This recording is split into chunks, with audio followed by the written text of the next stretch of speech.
혹시 재무 설계 이거 어디서부터 손대야 할지 좀 막막하다? 이런 생각 해보셨나요?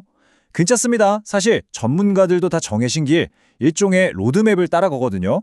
오늘 바로 그 6단계 재무 설계 로드맵을 통해서 여러분의 재무 목표로 가는 길을 함께 명확하게 그려보겠습니다. 자, 본격적으로 시작하기 전에 이거 하나는 꼭 기억해 주세요. 재무 설계는 한 번 하고 끝내는 그런 이벤트가 아닙니다. 그보다는 우리 삶의 단계마다 변화에 맞춰서 계속 점검하고 또 수정해 나가는 살아있는 과정이자 여정이라는 점, 이게 정말 중요합니다. 자, 바로 이게 오늘 우리가 한 걸음씩 따라가 볼 6단계 로드맵입니다. 처음 만나서 신뢰를 쌓는 것부터 시작해서요. 정보 수집, 분석, 계획 수립, 실행, 그리고 마지막 모니터링까지. 이 전체적인 그림을 머릿속에 넣어두시면 앞으로의 흐름을 이해하는데 훨씬 도움이 되실 겁니다. 그럼 이 여정의 첫걸음부터 한번 떼어볼까요? 1단계와 2단계는 모든 것의 기초를 다지는 과정이라고 할 수 있는데요.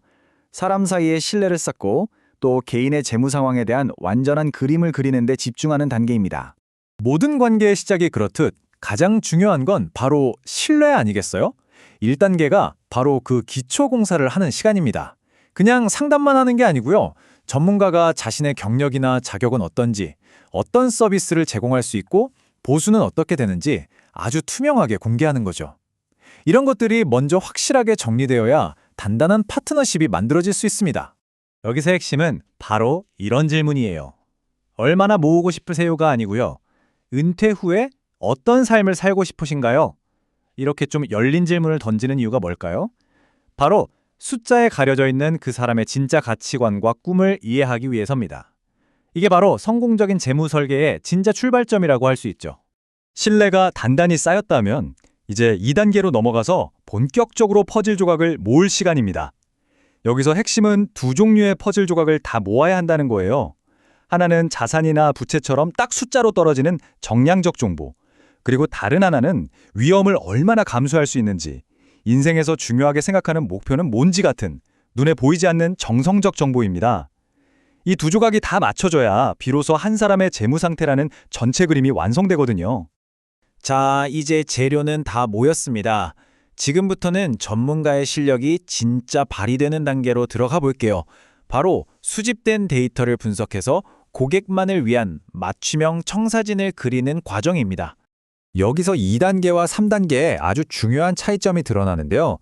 2단계는 자산과 부채 목록을 그냥 정리해서 재무상태표, 즉 대차대조표를 만드는 사실 기록에 가깝습니다. 하지만 3단계는 완전히 달라요. 그 표를 보면서 이 현금 흐름이 과연 건강한 걸까? 혹은 은퇴 자금에 구멍이 있는 건 아닐까? 하고 분석하면서 전문가의 판단을 더하는 과정이죠. 단순한 데이터 정리와 깊이 있는 분석은 완전히 다른 차원의 일인 겁니다. 3단계 분석의 하이라이트 중 하나가 바로 이 은퇴 소득 공백, 영어로는 리타이어먼트 갭을 눈으로 확인하는 겁니다. 쉽게 말해서 내가 꿈꾸는 은퇴 생활에 필요한 돈과 지금까지 준비한 돈 사이에 얼마나 차이가 나는지를 딱 보여주는 거죠. 이 격차를 정확하게 아는 것, 바로 여기서부터 모든 해결책이 시작됩니다. 문제를 찾았으면 이제 해결책을 만들어야겠죠? 4단계에서는 그 문제들을 해결하기 위한 아주 구체적이고 실행 가능한 청사진, 즉 제안서를 만드는 단계입니다. 여기에는 어떤 자산을 어떻게 배분할지, 투자는 언제 시작할지, 만약 필요하다면 대출 같은 자금 조달은 어떻게 할지 등 아주 구체적인 실행 계획이 담기게 됩니다. 이제 잘 짜인 계획을 행동으로 옮기고 또 그것을 살아있는 계획으로 꾸준히 관리하는 마지막 단계들로 넘어가 보겠습니다. 5단계는 드디어 실행입니다. 종이 위에 있던 계획이 현실이 되는 가장 역동적인 단계라고 할 수 있죠. 이때 재무설계사는 여러 가지 역할을 하는데요.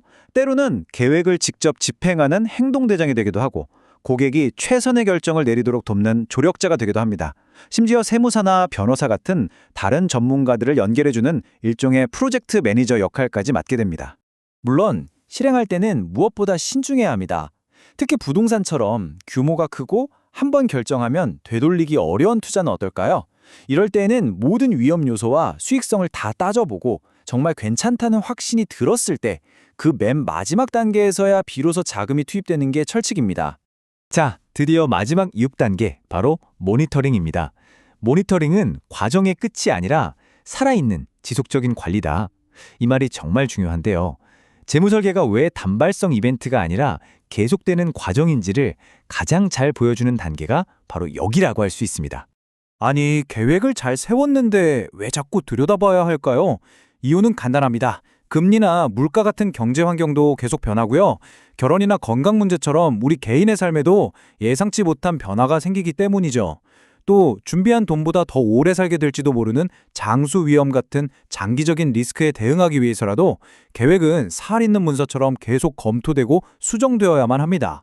오늘 이렇게 전문가들이 밟아가는 6단계 재무 로드맵을 처음부터 끝까지 한번 쭉 둘러봤는데요. 이 설명을 마치면서 여러분께 마지막으로 질문 하나를 드리고 싶습니다. 지금 나는 내 인생의 재무 로드맵에서 과연 어디쯤에 와 있을까? 이 질문이 여러분의 다음 스텝을 위한 좋은 출발점이 되었으면 좋겠습니다.